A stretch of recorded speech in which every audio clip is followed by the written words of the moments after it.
Hello, welcome back to another video. We're still under section 1 core beliefs, and this is my contrarian takes. Now for this question, it's what popular tactics do I think are completely overrated? There are several.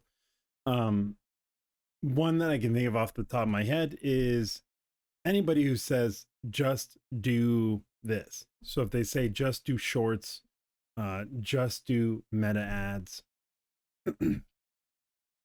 anything that tends to focus on only one method. For example, DM strategy, it can work, but it's not as amazing as people bring it up to be.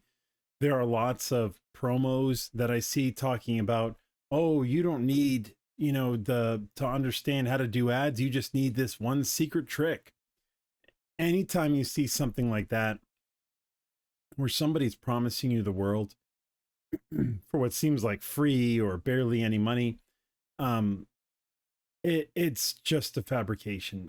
These come up all the time. So even though I might talk about them right now, that whatever popular tactic tends to be all the rage will also go away. So for a while it was, I know when I was coming up, is everybody had to start an e-com store, and that did fairly well for a lot of people, and a lot of people lost a ton of money. Same thing with TikTok came around. Everybody was doing TikToks, and you had people talking about, look at all this money I'm making, look how much, much business I'm generating, and that goes away. I mean, there are popular tactics that go across the board.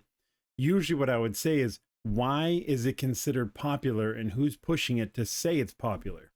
So a lot of times what you'll have is you'll have one or two larger gurus in the space who will push their product talking about, we'll say TikTok shorts, for example.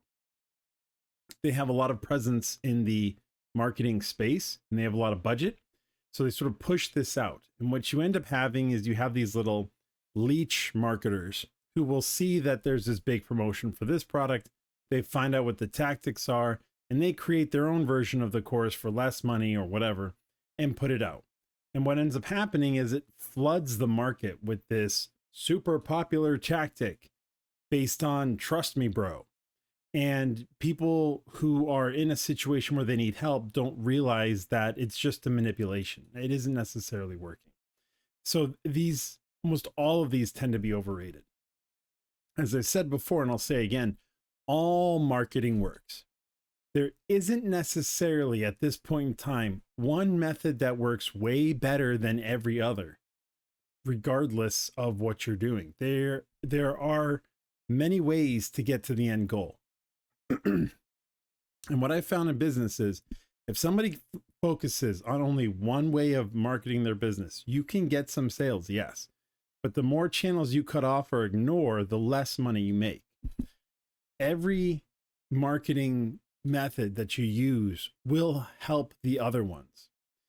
For example, when I talk about people needing to post organically, I don't like SEO. You're not doing organic posts to generate SEO for your business, because especially with the way AI is going, your SEO is kind of meaningless. However, it helps your paid ads, because your paid ads will show up to people who've not seen you before. They'll come over to your page and they'll see your organic content. And if you've been posting organic content for a while, they may get some value out of it. They might follow you. As time goes on, they might see some of your organic content pop up naturally and more of your ads.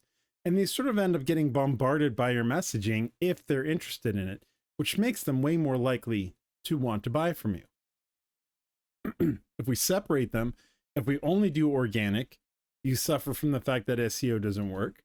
You might get people paying attention to you, but then they'll forget about you the way the algorithm works.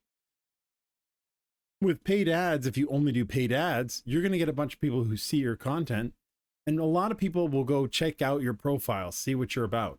And if your page is barren or hasn't been updated in a while, a lot of times that turns people off, because they're like, this person isn't really active on the platform. And now with the way the updates on the platforms are going, you're almost getting penalized by running ads and not having organic content that you post regularly. It sort of penalizes you for only driving ads. And a lot of that has to do with the fact that they want to make money, and they make money by people staying on the platform. And if all you're trying to do is take people off their platform, they're going to charge you a premium for that. It's not all platforms, but it is something to keep in mind. So when it comes to popular tactics, if you think something's all the rage and is coming up, I would highly encourage you to look at what else you can do besides that, because realize if you're seeing it, so is everybody else. There's a lot of people trying it. Then you end up getting this confirmation bias. You start hearing about all these people being successful. Well, yeah, if 100 different businesses try this, you're going to get 10 or 20 that are successful right off the bat. And you're going to get the businesses that understand their marketing who just add this as a channel and have success. But you can't judge your success off of what other people's businesses are doing. You have to look and say, does this make sense for what I'm trying to do? Anyway, I hope you got some insight out of this. I'll see you guys in the next one.